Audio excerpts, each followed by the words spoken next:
Dans votre ouvrage « Une autre vie est possible », paru en 2012, vous écriviez, je vous cite, « Le monde dans lequel nous sommes nés n'existe plus. Les façons de vivre ensemble sont périmées, comme le sont la plupart des institutions démocratiques qui fonctionnaient tant bien que mal avant hier. » Pourriez-vous nous développer cette idée et peut-être aussi nous indiquer si l'école est concernée par ce phénomène de péremption et si oui, comment? Oui, bien sûr. J'ai envie d'insister d'abord sur une chose toute simple, c'est que c'est pas parce que le vieux monde disparaît que le monde disparaît lui-même. C'est-à-dire que je pense que le désespoir n'est pas de mise. Je suis animé par l'espérance, par l'optimisme, pour de bonnes raisons. C'est pas du tout une espèce comme ça d'optimisme un peu niais. C'est-à-dire que c'est vrai que nous entrons dans un nouveau monde, absolument, et que des choses qui nous effraient, il suffit de réfléchir 5 minutes pour être un peu moins effrayé. Vous savez, j'aime beaucoup cette expression qu'emploient beaucoup nos amis les chrétiens orthodoxes, c'est le mot métanoïa. Et il y a un prêtre orthodoxe qui a donné une définition assez magnifique de ce mot. C'est la capacité qu'il faut que nous gardions de nous ouvrir au nouveau, à l'absolument nouveau.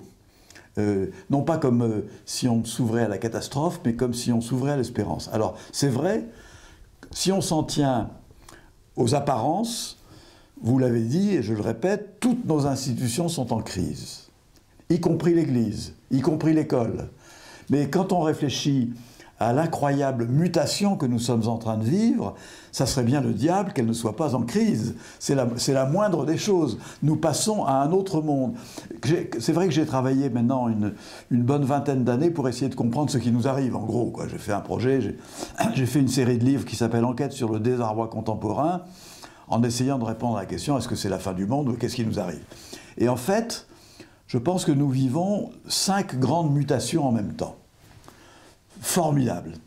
Et elles ont un point commun, ces mutations. C'est là où c'est très important de le rappeler. Chaque mutation est porteuse de menaces et de promesses. Autrement dit, elle nous renvoie à notre propre responsabilité de citoyen, comme d'habitude. C'est-à-dire que c'est à nous qu'il appartient de conjurer les menaces, c'est-à-dire de nous mobiliser pour cela, et de faire advenir les promesses. Alors ces 5 mutations, je ne vais pas détailler, j'ai fait au moins un livre sur chacune d'entre elles, je vais simplement les citer. Mais elles sont considérables, beaucoup plus importantes encore qu'on l'imagine. On commence à s'en apercevoir maintenant un peu mieux.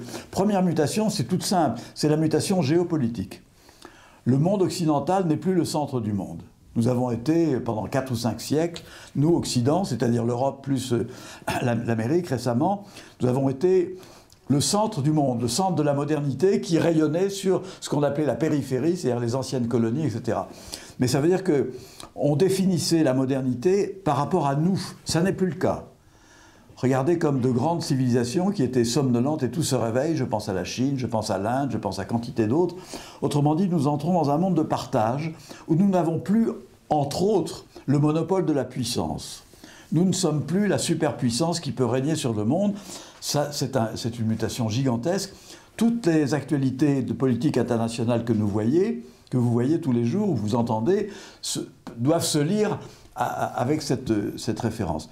C'est une mutation gigantesque. La deuxième mutation, elle est économique. Les économies, c'est-à-dire l'économie de marché, qui se révèle après l'effondrement du communisme, c'est quand même la seule façon de produire intelligemment des richesses, mais nous avions mis 150 ans à discipliner l'économie de marché pour passer du capitalisme à la Dickens, au XIXe siècle, au capitalisme relativement civilisé. Autrement dit, nous avions bâti des lois sociales, des luttes sociales, un code du travail, etc. Nous avions pu faire cela parce que notre économie était enfermée dans des frontières nationales. Et quand on votait une loi, elle s'appliquait à l'ensemble d'une nation. Ces frontières ont sauté.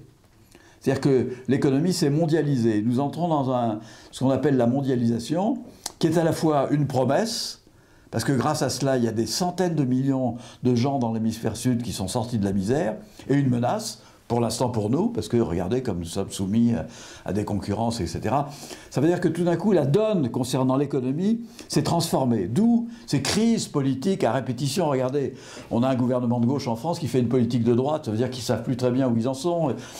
Ça veut dire que cette crise, il faudra que nous apprenions à la régler. Mais ce n'est pas non plus une catastrophe, parce qu'elle a des gagnants, elle a des perdants. C'est comme ça, mais les choses peuvent s'inverser. La troisième mutation, je pense que c'est peut-être celle-là qui est encore la plus importante de toutes, c'est la mutation numérique. J'avais l'habitude de dire que la mutation numérique, c'était un peu comme si, à l'école, on avait appris, j'imagine que vous aussi, comme moi, qu'il y avait 5 continents sur la Terre. Ben, manque de peau, il n'y en a pas 5, maintenant il y en a 6. Et que le 6e continent, c'est un continent un peu bizarre, parce qu'il est partout et nulle part, c'est Internet. Il grandit sans cesse. Chaque jour, s'ajoutent des milliards de sites nouveaux sur Internet. Et ce continent, nous ne savons pas encore le réguler. C'est un continent sauvage. On ne sait pas empêcher, par exemple, le crime sur Internet ou des décapitations d'otages par des terroristes. On ne sait pas empêcher le trafic d'organes ou la pédophilie. Il faudra inventer un droit progressivement pour réguler Internet.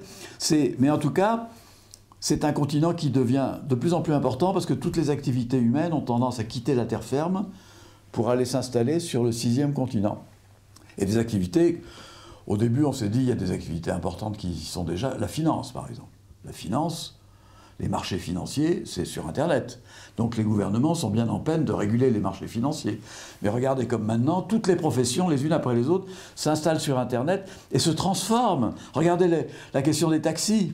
Ce qu'on appelle l'ubérisation, c'est tout d'un coup, les règles qui régissaient certaines professions ne sont plus valables quand on est sur le 6e continent. Donc nous avons à réinventer un monde nouveau. Et là aussi, vous comprenez que sur le 6e continent, il y a des menaces terribles, en effet, les choses se dissolvent, les droits sociaux, mais en même temps, regardez l'apport. Quand vous avez au bout de votre souris sur Internet, maintenant, même avec un smartphone dans votre poche, vous avez à votre portée tout le savoir du monde. Est-ce que vous vous rendez compte que ça représente? C'est-à-dire que vous pouvez cliquer, et en un clic de souris, vous pouvez lire Aristote dans n'importe quelle langue, vous pouvez connaître tous les films du monde à portée de toutes les musiques du monde, tous les musées du monde. Ça n'est jamais arrivé dans l'histoire de l'humanité que tous les hommes de la Terre, à peu près tous, soient connectés. Parce que maintenant, même dans les pays qu'on disait en retard, qui rattrapent leur retard, par exemple en Afrique, j'étais il n'y a pas très longtemps en Éthiopie, c'est un pays que je connais bien, il y a des gens que j'accompagnais qui voulaient rencontrer des paysannes qui étaient en train de bêcher dans un champ, sous un soleil, donc j'ai fait arrêter la voiture, puis on s'est dirigé vers le champ. Elles avaient un turban pour se protéger du soleil, paysannes éthiopiennes. Quand on s'est approché d'elles, on s'est aperçu qu'il y avait un iPhone dans les plis du turban. Ça veut dire que cette interconnexion de tous les hommes de la Terre, c'est quelque chose d'entièrement nouveau qui change nos règles. Vous comprenez ce que je veux dire? Et puis, il y a la mutation suivante. Là aussi, on est en train de s'apercevoir qu'elle est gigantesque et qu'elle est porteuse de promesses et de menaces. C'est la mutation génétique. Nous avons tout d'un coup mis à jour le rôle de l'ADN, le rôle des gènes, etc.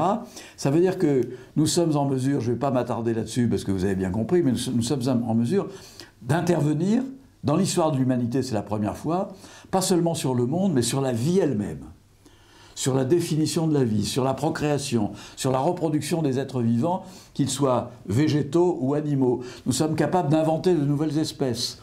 Nous sommes capables de bousculer les règles de la parenté. Regardez les querelles autour du mariage pour tous, etc. Ça veut dire que tout d'un coup, les structures même de la parenté qui nous fondaient, elles sont à réviser, elles sont à réinventer. Autrement dit, où qu'on tourne le regard, nous sommes engagés dans des mutations gigantesques qui ont cette caractéristique d'être en effet menaçantes et prometteuses en même temps. Donc je pense que, comment vous expliquer, nous n'avons plus le temps d'être pessimistes, pour dire les choses. Et c'est idiot d'être pessimiste. Et que nous avons, je pourrais ajouter à ces mutations, nous vivons quelque chose de dur, je pense aussi bien vous que nous, que n'importe quel pays européen, c'est un décalage entre nos représentants politiques.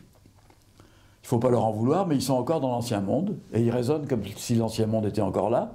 Là, ils font penser à ces dessins animés où les gens sont au bord du vide, puis continuent à se battre avant de s'apercevoir qu'ils sont au-dessus du vide. Et regardez nos hommes politiques, leur discours devient creux, parce qu'ils n'ont pas intégré ce prodigieux changement. En revanche, regardez comme les sociétés civiles, elles deviennent de plus en plus, et souvent, beaucoup plus intelligentes que les classes politiques qui les représentent. Donc il y a ce fossé qui se creuse, qui se rétablira, rassurez-vous, un jour ou l'autre, les hommes politiques comprendront, notamment les jeunes générations qui vivent dans un nouveau monde. Mais ça veut dire tout ça que, je pense par exemple, j'ai une fille qui est enseignante.